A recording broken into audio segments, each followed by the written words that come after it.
আল্লাহ বলে রহমান কারে বলে চেনো না, শুনে নাও। ৭৮ আয়াত বিশিষ্ট গোটা একটা সূরা নাজিল করে দিলাম, সূরাতু আর রহমান। আর রহমান তিনি দয়ালু, আল্লামাল কোরআন, তিনি মানুষকে কোরআন শিখিয়েছেন। খালাকাল ইনসান, মানুষ বানিয়েছেন।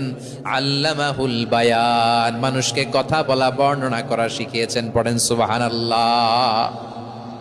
গোটা একটা সূরাই নাজিল করেছেন, সূরাতু আর রহমান।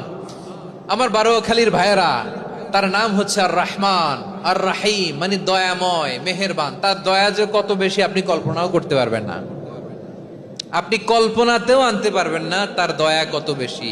বিশ্বনবী সাল্লাল্লাহু আলাইহি ওয়াসাল্লাম ফরমান, লাম্মা কাদাল্লাহুল খালকা কাতাবা ইনদাহু ফাওকা আরশিহি, আল্লাহ যখন মহাবিশ্বের সব সৃষ্টি করে সারলেন, তিনি আরশের উপরে লিখলেন সাবাকাত রাহমাতি গাদাবি, সাবাকাত রাহমাতি গাদাবি। কোথায় লিখছে? আরশের উপরে। আওয়াজ করে বলেন তো কোথায় লিখেছে?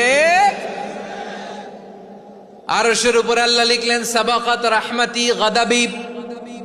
এর মানে হলো আমার দয়ার কাছে, আমার ভালোবাসার কাছে আমার ক্রোধ পরাজয় বরণ করেছে। আমার দয়ার কাছে আমার রাগ কিংবা ক্রোধ পরাজয় বরণ করেছে। মানে আমি আল্লাহর দয়া আছে, আবার আমি আল্লাহর ক্রোধ বা রাগ আছে, কিন্তু আমি আল্লাহর রাগের চেয়ে দয়া বেশি। আওয়াজ করে বলেন, আল্লাহর রাগ বেশি না দয়া বেশি? আল্লাহর যদি রাগ থাকতো আমরা বাঁচতে পারতাম? যে পরিমাণে আকাম খুকাম আমরা করি, অপকর্ম করি, অন্যায় করি, জুলুম করে জুলুমের আড্ডাখানা বানিয়ে রেখেছি গোটা দুনিয়াকে, আল্লাহ যদি মুহূর্তে মুহূর্তে রেগে যেতেন আমরা বাঁচতে পারতাম?